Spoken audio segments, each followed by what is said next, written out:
we have an obligation to find a tentative experience. 2010, the next year. I'm not sure if 3 years is what, so we may have a few months yet to go. We need to discharge that obligation. That's an obligation of ours. Thanks for your question. There's a question here. It says if you can allow that. I just finished reading the answer.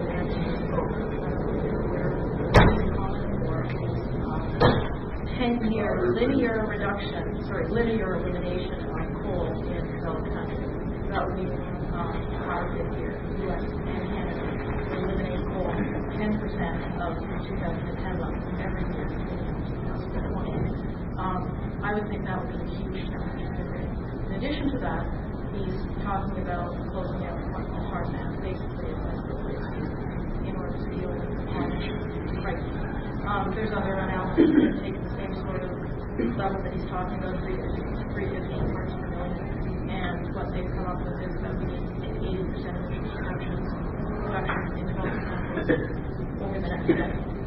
Those are extreme challenges, and I wonder whether you've done any scenario planning to address that.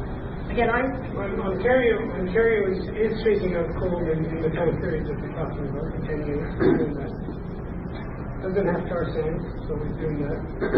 Yeah, but it's going to put challenges on the grid. I mean, we are an interconnected grid. I imagine that energy prices throughout North America is probably going to reflect the fact that in the United States it's like 50% of their energy. That's right. It is technically unlikely to have investment sufficient to replace half the coal and have the energy of the United States. Just not enough production capacity to replace it. Longer time period is perhaps more likely, but even replacing coal is not seen as a way to combat climate change as much as clearly as Ontario sees it already. You're familiar with all the debates where jobs are on the line. And if you have that debate in West Virginia, it's very different than having it in Boston, very different. Well, the question is whether we're going to deal with climate change. But if that's the way we have to deal with it, if that's what's needed to get the country to this, then that's what we have to do. If the consensus becomes that that's what we need to do, then that's the level we have. It's a very, very difficult issue. And have you done the planning to address that? We're doing the part. The electricity system would be 10% of the emissions that it used to be in the 1990 levels. The emissions from the electricity system, we're going to be compliant. We're going to be compliant with Kyoto. We're going to be compliant with the energy targets in Ontario. The electricity system in Ontario is about the only sector that's declining in CO2 emissions, not the transportation, not the industry, not business. So we're taking the load off other sectors in the economy. Electricity is doing very well, and that's by doing renewable conservation. That's the answer to why do renewables, why do conservation, why do it to get rid of CO2. Anybody who hasn't asked a question? There's been talk about like the Ontario Building Code, the National Building Code, and from an efficiency standpoint, addressing issues like phantom load, for example. Do you have everybody know what phantom loads are? Explain what phantom loads are. Phantom load is basically an electrical... It has nothing to do with the offer. No, okay. Phantom load is, say for example, you've got your like a VCR plugged in to an outlet, maybe it's a light or something. It's not actually activated, but it's constantly drawing electricity off the grid. An aggregate in the house that can add up to quite a substantial amount of electricity being wasted, essentially. So, addressing issues with phantom load and changing, I guess it would be changing the electrical code. How do you go about doing that? What's the process? Do you have to go when you're changing the ESA codes or the electrical codes? How do you? Very, very long and protracted, particularly because most of the products are produced internationally, not in Ontario. So the actual build, like not the actual products themselves, but the wiring or the methods by which electricians are doing the thing. Like we were talking about gang lighting here.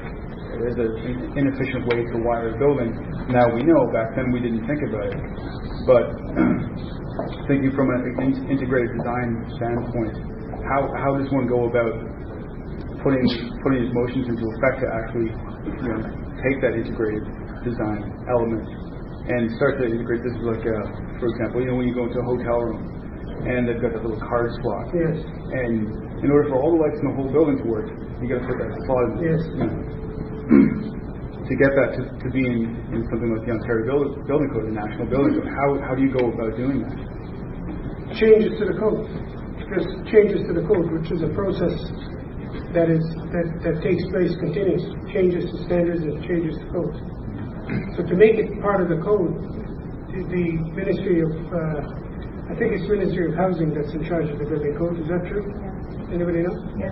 It is? So they have a process for considering amendments to the code and changes to the code, and they take all kinds of considerations into account. But there is a process. Can you help them with that part? Do you know enough about how to change a code? I can say they did something similar with regards to grow-ups, and I'm sure with sprinkler systems as well. That became a mainstay. I just came back from ASHRAE meeting. The ASHRAE was the heating, refrigeration, air conditioning, and the illumination. So we have a high-performance building standard. We have Title 24, which is the California thing. That's what, in effect, Quebec is saying. We're going to do what California does. So once one jurisdiction does something that facilitates occupancy sensors now in every hotel room, just like you say, phantom load is a tough one, but they're bringing out power bars now that will facilitate that. Like you can have a timer on it. Once the engineering group agree on a standard, they then push the state regulators to adopt it in their code. And there's, the Lighting Association, all the technology people that have all these gizmos they want to sell you, they've got to get it into the code so an engineer will specify it. What's the percentage? And we still can do, Peter Love did a great job just getting, I think, ASHRAE 2004 or something, right? It's not even the latest thing. As finally putting energy management back into the building code, which Mr. Harris took out and decimated when he was in power. So now at least we have a connection between energy efficiency and those standards. But you have to have, as Amir said, they're international companies. You can't have a GE like doing something differently in Pennsylvania than Ontario. You have to get a consensus, which is generally around the ASHRAE people. And ASHRAE Toronto is meeting here on March the 1st. If anybody's interested, you can know about City Hall. Randy's point, prices make a difference. The prices for electricity are very high. A hotel in its inception will put more switches, will put motion sensors. So prices will play a role, and prices are going up in Ontario, and that will play a role in together with technology, together with awareness, together with regulation. Again, like a power system, it's a battery of policies that come together. If the priority is climate change management, it is environmental management, it's light footprint, is resiliency, is control of our future. There are many instruments that would help us do that. Just like there would be many parts of the symphony that would help serve you into the future. Two more questions, and Randy would rescue me. You can ask the question, and my favorite engineer in the room.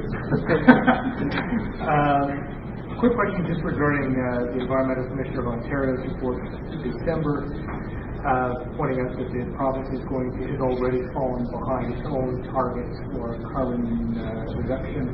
Yes. And that's too much. I guess the Vulcan report was saying the province has placed too much emphasis on the reductions coming from coal plants.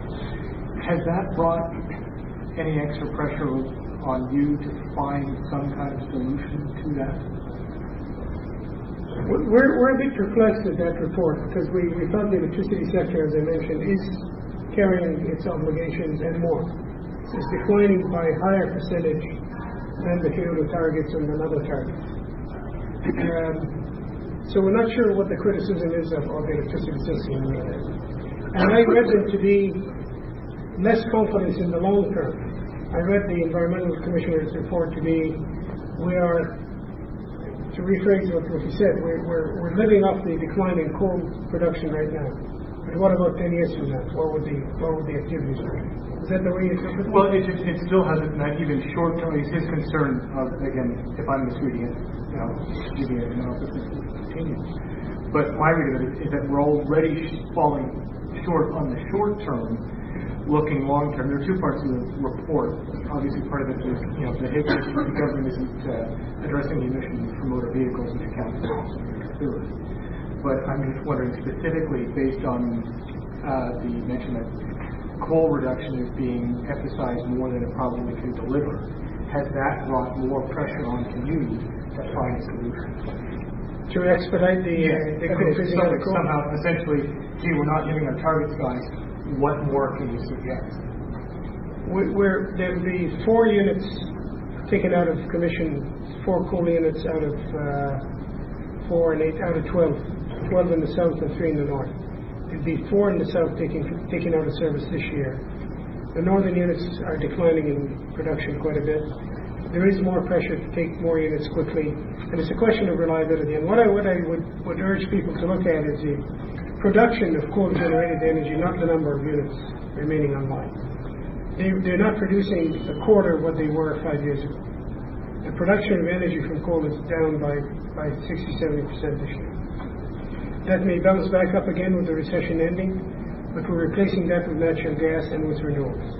So coal is going to be out by 2014. And on the geological scale, that's a pretty fast phase up. One last question. Okay. You recognized me before. And you okay. I have your button though. Well, that's good. Now wear it. Power planning is a political process.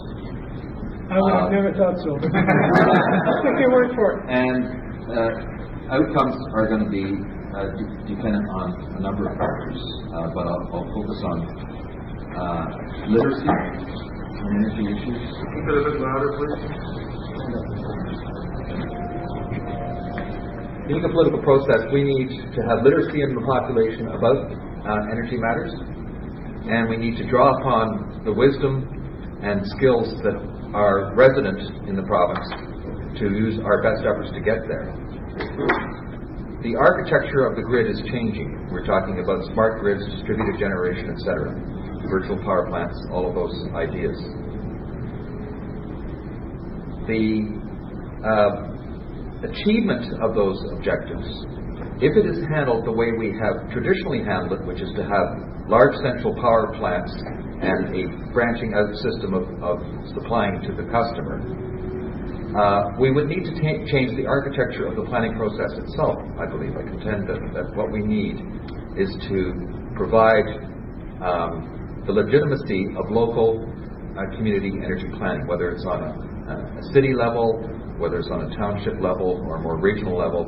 That's up for discussion, but I think that the OPA would serve the province extremely well by being a facilitator, an enabler, an educator, bringing to each area its own particular needs in terms of transmission bottlenecks or opportunities. And rather than having a fight over the next wind farm, we have the community engaging in conversation amongst themselves as to how we're going to solve our energy problem. And out of which, I believe we'll have a resilient system where there are local, robust autonomies that if the power grid goes down, they can come back on and then build the system back up again. It's a different design of the system, and I think that's where we have to go. It's quite consistent with the Green Energy Act priorities. And if you give Joe your card, or Joe can give you his card, we want to make you aware of the energy planning, the community planning initiatives that we have, and the First Nations planning initiatives that we have.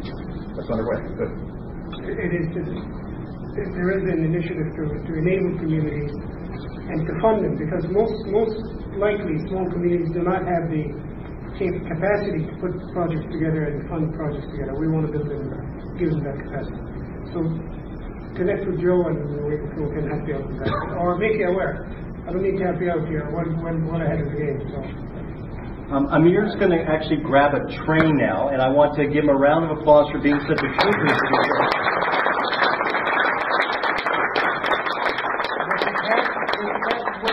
Continue the questions so we can get to Chai, we can get to Michael, we can get to everybody. You can get to your train, and then we can tell you about our next event, which will not be held here.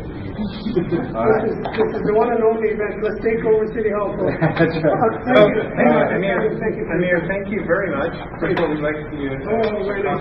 Thank you.